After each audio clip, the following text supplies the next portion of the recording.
Welcome into Chicago Bears Now. I am Harrison Graham, back with another video. Let's get into the latest Bears rumors and news. And if you haven't already, go ahead and subscribe. You see the link below, youtube.com/Bears Now. Now, the story isn't necessarily specifically around Trevor Lawrence and Justin Fields, but national publications continue to predict that the Bears are going to be really bad this year. The Draft Network predicts that Chicago will finish last in the NFC North. USA Today, as we talked about recently, predicted a 3-13 season for Chicago. Jason La Canfora of CBS Sports says the Bears are a bottom 5 team in the NFL. I don't really know where this comes from. Now, obviously, if those things happen, if the Bears are really bad, that means the quarterback play was probably a disaster and that Trevor Lawrence or Justin Fields will be an option for the Chicago Bears. Look, I'm all for getting a Trevor Lawrence or a Justin Fields, but I don't understand this national thought that the Chicago Bears are going to be a 3-5 win football team. Guys, they went 8-8 last year, and the offense stunk. This defense is still really good. I don't understand all this notion that Chicago is a dysfunctional team and is going to win like 4 football games. Why? It's got a top 5 defense in the NFL, arguably the best one. I just don't get it. Now, I'm going to break this down. Maybe they're thinking, they lost some pieces.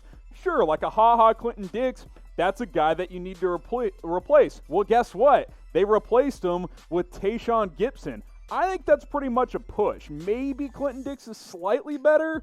I think Gibson's actually a better cover guy in the end. Sure, they lost Prince Amukamara, the Bears, solid, reliable veteran corner, but he wasn't elite by any means anymore. And the Bears drafted a corner in the second round in Jalen Johnson. Maybe Johnson's not quite as good as Amukamara as a rookie, but I don't think that's a major drop-off. Okay, Nick Kwiatkowski, I get it. They had to decide between him and Danny Trevathan, and they chose Trevathan. They kept him. But if him and Roquan Smith stay healthy on the inside, they're both better than Kwiatkowski. I think we would all agree. I would have liked to bring Kwiatkowski back, but Trevathan and Smith are simply better players. Taylor Gabriel, you cut him. He's still a free agent. He's still out there on the market. Guess what? You signed Ted Ginn. Has more vertical speed and isn't as injury prone. I think that's pretty close to a wash. Leonard Floyd, you lost him. You cut him. Well, he wasn't performing at a high level, and you signed a guy that had 11.5 sacks last year in Robert Quinn. Are we sitting here and saying the loss of Nick Kwiatkowski makes this team from 8-8 to 3-13? I don't understand it. Like, the Bears replaced all their key guys that they lost. Sure, they haven't really addressed offensive line, and that is a concern, but I don't understand how that equates to, well, the Bears are going to be, drafting in the top 5 next year. I don't really see it going that way. We'll see what happens. If the worst case scenario, the Bears stink and tank, and they end up with Justin Fields or Trevor Lawrence and reset next year, that's fine. I just don't really see that being the case in the end. So I want you to predict for me, and I'll make this the pinned comment on today's video. So if you get hit with an ad break, go ahead and scroll on down and answer this question. Will the Bears make the playoffs in 2020? Type Y for yes or type N for no. Now, obviously, Trevor Lawrence and Justin Fields are 2 really good prospects, and they're going to be top 5 picks barring a major injury.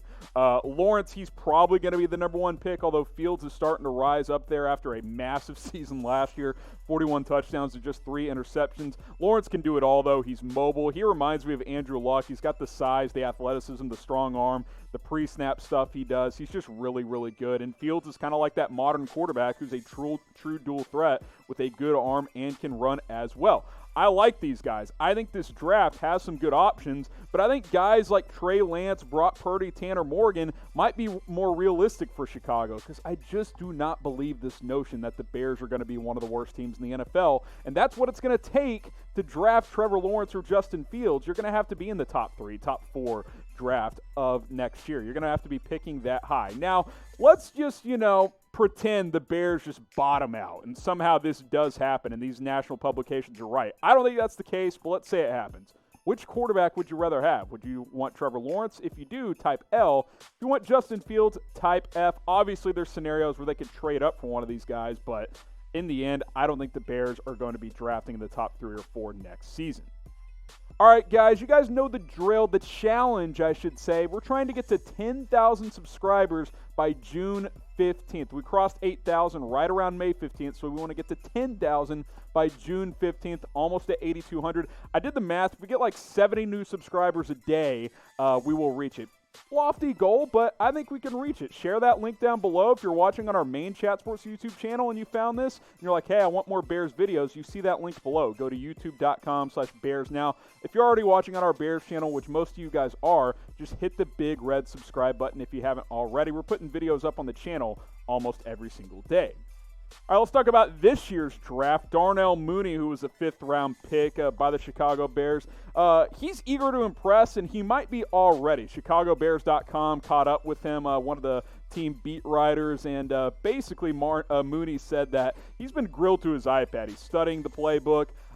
He wants to learn and learn quickly. This is a kid who had an impact as a freshman at Tulane, and he's looking to have an impact as a rookie as well. This is what he had to say, how he's been working, because obviously there's virtual offseason workouts going on right now, saying, I record myself saying plays, all the plays we have installed. I have my headphones in, and I'll go to a field and act like I'm in a huddle and hear the play call and just line up and go. It's helping me extremely. You can't get on the field unless you get the coaches to trust you, so I'm just ready to get everybody to trust me. You guys know what I've been saying about this kid. I like him a lot. There's just something about him. Now you read this stuff, and you're like, man, he just gets it. He wants to learn. He wants to improve. He wants to be a factor. I like this kid a lot. We'll see how he fits as a rookie. I definitely think he's going to make the roster, though, and have an impact at some point. All right, guys, I hope you're staying safe out there. We want to help you stay safe in style by repping the Bears with a Bears face covering. Go to this link, chatsports.com/Bears mask. You can get this 3-pack for just $25. It's the best deal out there. Here's the deal. We've been getting a lot of orders on these with our partner Fanatics. They're a little back-ordered right now, but if you order now, you're going to be able to get this sooner rather than later. And if there are games in 2020, you may have to wear a mask. So go ahead and get in line. Chatsports.com/Bears mask. I'll put that link in the comments and in the description. Darnell Mooney, like I said, 4-year player at Tulane. You know, look, for a freshman, 267 yards and 2 touchdowns. Most freshmen don't play in college football unless you're a good player. He was able to leave his imprint early there. Obviously, ended up having a good, solid 4-year career. Big play receiver, over 20 yards a catch in his junior season in 2018. Again, after signing Ted Ginn, I don't know how much of a role he'll have as a rookie, but I do think down the road he will have an impact and may have a chance to play as soon as this year. Javon Wibbs, Riley Ridley, he'll have to compete with those guys for some snaps. We'll see how the Bears use Cordero Patterson this year. He might be used more as a running back type, but I like Darnell Mooney, and I like what his future holds.